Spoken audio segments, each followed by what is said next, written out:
Hello and welcome, I am Raziel, and back in the 2000s, Batman had a kind of resurgence with the Christopher Nolan trilogy starting in 2005.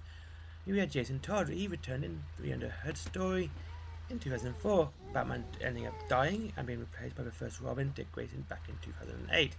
And then finally, in 2009, saw the first game in the Arkham series by Rocksteady. It is rare that a character gets a trifecta of movie, game and comic, let alone them all being some of the best in the medium we had seen at the time. I have beaten it on everything it came out for: Xbox 360, PlayStation 3, Xbox One. This is what I'm playing it on, by the way: PlayStation 4 and Windows Live. God, do you remember Windows Live? Yeah, I remember Windows Live. It didn't work out as well. But it existed, unfortunately. So, I have Batman Arkham achievements 3 times on my Xbox. Wait, I have it 4 times on my Xbox and 3 times on my PlayStation account because the Game Review Edition had its own achievements.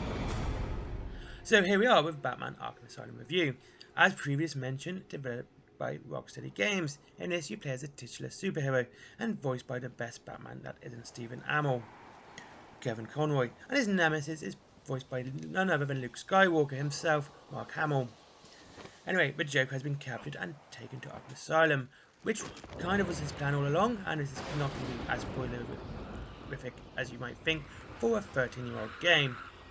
He quickly takes over the asylum, and from this moment, you must use your detective skills to find a corrupt prison guard, then Commissioner James Gordon, then Dr. Penny Young, and finally the Warden. In between using detective abilities, you have to beat up countless inmates. Some serve as buses, others for practice. In the hospital, you learn that the Joker has been using Bane's venom to try and create an army of super strong lunatics. This is the main crux of the story, and the creation of the mutation of venom into Titan and stopping the Joker from using it. The Joker being the Joker, it probably wants to use it to poison Gotham or something. And anyway, during your investigation, you find it in Batman's Rogue Gallery. Bane, Poison Ivy, Harley Quinzel. What did I Harley Quinzel for? No, Harley Quinn. Harley Quinn. Harley Quinzel. Sod it. Fuck it. Let's continue. As much as I abridged the story, it is actually far deeper, kind of, as every boss plays a part in the story. Oh my god, I just fought this one and it's so good. Anyway, such as Poison Ivy, when she becomes dosed with Titan, and plans to change the island. Anyway, I want to mention Scarecrow because he's really cool in this, and he breaks the 4-4 and makes you think your console's broken. I have actually turned it off when I first saw this, and I wanted to stream at it because I was getting me into the game. But yeah, the Scarecrow does that to you. As I said, the story is kind of deep. Well, it's not much depth, it's a Batman story. Joker does something, Batman beats him up, and there's some cool twists and turns, and that is really it. At the end of the game, the Joker has arranged a party for the Dark Knight because the Clown Prince has taken Titan himself. Never get high on your own supply. Joker. Bad Joker. Batman wins, and that's the end. Luckily, there is an after game as well, which means you can tell you the things that you have done previously too. Which is a great thing for any open world game. So, it is a Batman story, and it's a good one too, with a great amount of supporting characters from the comics. Even has his own completely unrelated Arkham Asylum comic series, Aaron Cash. Yes, there's a book called Arkham Asylum, written by Grant Morrison, I believe, and it actually stars Aaron Cash. It doesn't have Batman in it at really. It's all about him and inside Arkham Asylum. It's really fantastic, and it's a really good way of seeing this character. And it's actually unrelated to this series, but it's well worth reading if you're into horror comics. You see some other villains that you definitely come up, such as Great White Shark, Humpty Dumpty, and it's well worth a read if you're really into Batman. Though, through the main story of the game, Batman will get drugged by the Scarecrow, as I mentioned, and he will be transported into his 2.5D level. You have to get through to the Bat Signal and defeat the giant hallucination of Dr. Crane. You do this 3 times. It is a really nice diversion from the regular gameplay. And Arkham Asylum is a great game. It has a good combat system, which uses the left-hand buttons well. With each with a different use in combat, it never makes you sort of alternate. They all use It's just a good way of doing it, to be honest with you. I just like it. Like, you press A to dodge, you press X to punch, you press B to stun, you press Y to counter. It's really good and intuitive, and it, because it doesn't do anything else, and all the other buttons are generally used outside for gadgets and stuff, you don't really need to use them that much. I mean, except A for pull. That's basically it. I don't know what else to say there. I mean, like, it's a good combat system, it's a good control system, it's one of the better ones, and it has been used many times since and improved. Not only in the Arkham series, but of course in a lot of smaller games too. As I said before, there's a vast amount of collectibles, and you have to find throughout the game, and especially throughout Arkham Asylum, obviously, because we're talking about Arkham Asylum here. And it is actually quite cleverly done, as these are done as like Riddler puzzles. This is how Riddler's involved into the story. He is set these puzzles out for you to find his collectibles, and you'll hear him natter on through the game. And it is also a very clever way of including Easter eggs into your game. But I have since I've played it so many times, I have kind of realised one problem with it. If you see something Batman related, you just get your detectoring mode out and you go take your photo, and you kind of solve the riddle without realising there's a riddle attached. The riddle will probably come up with, hey, you've solved this riddle, which you weren't meant to do yet. Oh yeah, I did that, didn't I? Oh shit. Because it's Batman related, you just do it, and it kind of makes that part really easy if you know you're Batman. And graphically it does look amazing. There's no real issues in overall setting. There's no real long loading times. There's no screen tearing. I've not seen any real pop-up graphically or anything like that. It's well done. And it's not a massive world like Fallout or Far Cry games, and it is a very small island, and it's quite condensed, and I quite like this for a Batman game. I mean, Arkham City is good, but I prefer Arkham Asylum because of its small island.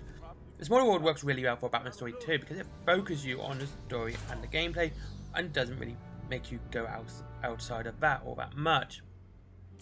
Though the game mode does suffer, and you can pretty much get all the collectibles and finish the main game in less than 20 hours. So it is quite a short game for an open world game. Though there is challenges afterwards, which you can do extend game length, but they're not actually part of the game. You unlock these throughout the game when you do challenges as well. Then you go and do these other challenges with it. It's a good way of just being able to dive back into the game, just a bit of combat, a bit of stealth, and it is mainly a stealth puzzle as well. It doesn't really punish you for messing up stealth, because the combat is so good. If you do mess up stealth, you're not going to suddenly die, even if they are armed. I mean, you're punching them, stunning them, and all that just really does knock them back. And you do have a decent amount of health by the end of the game, so when you are facing guns and other weapons, you're not going to die out like that. You kind of do well. Anyway, Batman Arkham Asylum is, like I said, is more of a puzzle than any other type of game. It's constantly finding clues and platforming to the next part. Each boss you need far more than just brute strength to defeat the boss. Like with Bane, you know how to dodge, and stuff like that. Poison Ivy, you know how to hit, and even Killer Croc, you don't really hit Killer Croc at all. You just got to have him chase you throughout the level until you get to the right point, and that's it. I mean, it's a good puzzle game, and it's really fun. And as I've said, Arkham Asylum has aged well. Playing is almost flawlessly now, and it's just fantastic. And I reckon it's definitely worth picking up. I shall give it a Michael Keaton Batman. Anyway, thank you very much for watching. I hope you enjoyed this video. More new gaming videos every week, of course, and of course usual Warhammer content as well. There might be more comic stuff coming with comic news. We'll see how that goes in the next couple of weeks. Have a great day. I hope I see you all again very soon. Links to Element Games down below if you like Warhammer, up to 25% off. My comic and t-shirts down below as well. Forbidden Planet, if you like comics, if you're watching this and if you like Batman, you can get your comics ordered through them. That link down there as well. And if you want to give me money, Patreon is all. Thank you very much for watching. Have a great day. Stop, Batman, please! You've got to help my babies! I'm really not interested in a bunch of flowers, Ivy. They're in pain, crying for help! Just stay where you are. Last thing I need is you running free. Poor children. I'll save you. Everyone will pay.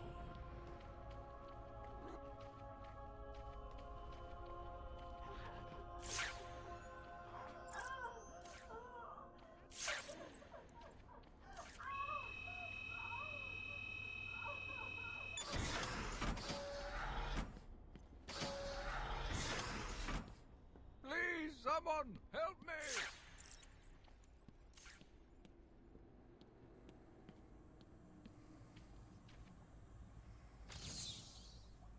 Help!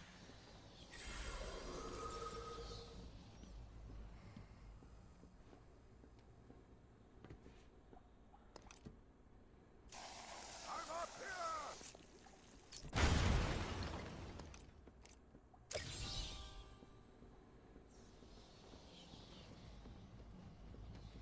Help me!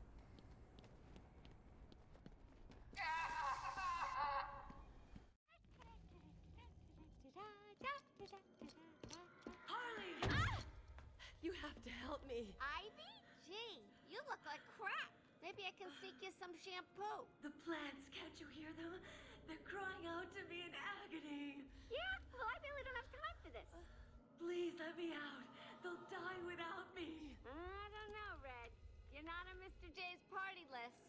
Oh, well. Please! What the heck? I'll cut you a break.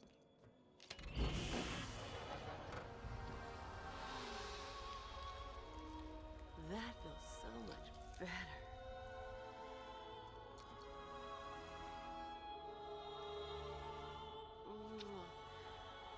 She's a good kid. I could watch those two all day. What a riot! And speaking of riots, here's a bit of civil unrest I cooked up just for you.